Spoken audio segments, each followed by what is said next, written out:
দর্শক, চলমান তেল সংকটের কারণে বুধবার থেকে কিন্তু জেট ফুয়েলের দাম 1,80% বেড়ে গেছে দেশে। আর বেসরকারি এয়ারলাইন্সগুলো তাদের যে ডোমেস্টিক ফ্লাইটে 1,000-1,200 টাকা করে কিন্তু তারা যে সারচার্জ হিসেবে অ্যাড করে দিয়েছে। রিপোর্টটি করেছেন আমার সহকর্মী মোহাম্মদ ইব্রাহিম মজিদ। আমরা তার কাছ থেকে একটু বিস্তারিত শুনবো। মঙ্গলবার দিবাগত রাতে আর কি। জি হ্যাঁ।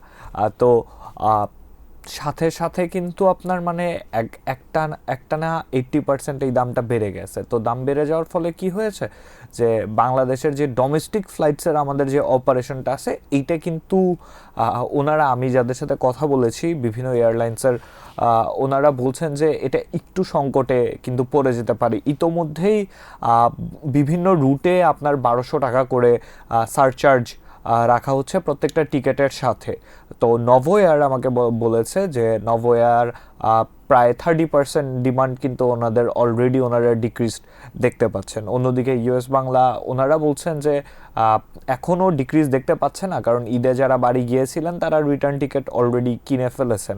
আর বিমান এখন যে ফ্লাইটগুলো হচ্ছে সেগুলোর টিকিট মোস্টলি আগেই বুক করা ছিল। এখন ভবিষ্যতে যে ফ্লাইটগুলো হবে সেই ফ্লাইটগুলোর উপর আসলে সেই ফ্লাইটগুলো দেখে বোঝা যাবে যে আসলে ডিমান্ডটা কতটুকু কমে গেছে। এখানে একটা আশঙ্কাও থেকে যায় যে আসলে ফ্লাইট যদি কমে যায়, আমাদের ডোমেস্টিকে যদি ফ্লাইটের দাম খুব বেশি বৃদ্ধি পায়, তাহলে কিন্তু যাত্রীরা আর এয়ার রুটে না গিয়ে ওনারা রোড ট্রাভেল করবেন, এই আশঙ্কা করছেন এয়ারলাইন্স ওনাররা।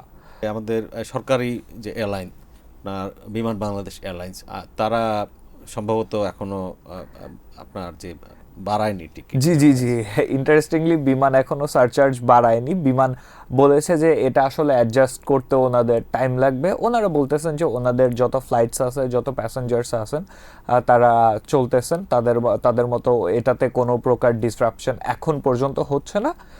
সেটাই আর কি বিমানের বর্তমানে ভূমিকা। সরকারি প্রতিষ্ঠান সেখানে একটা সিদ্ধান্ত নিতে তারা প্রম্পট অ্যাকশন নিতে পারেন না। তাদের যে ব্যুরোক্রেটিক প্রসেস থাকে সেগুলো আপনার যে ওভারনাইট ইমিডিয়েটলি সারচার্জ একটা গভর্নমেন্ট প্রতিষ্ঠানের আসলে ইমপ্লিমেন্ট করাটা কতটা মানে ব্যুরোক্রেটিক মেজারে, আপনি যেটা বলছিলেন যে ব্যুরোক্রেটিক মেজারে এটা আসলে টাফ হয়ে যায়। সেই মানে পুরো এয়ারলাইন্সে ডোমেস্টিক ফ্লাইটসে আমরা এই এফেক্টটা আসলে বুঝতে আমাদের হয়তো 1 সপ্তাহ সময় লাগতে পারে।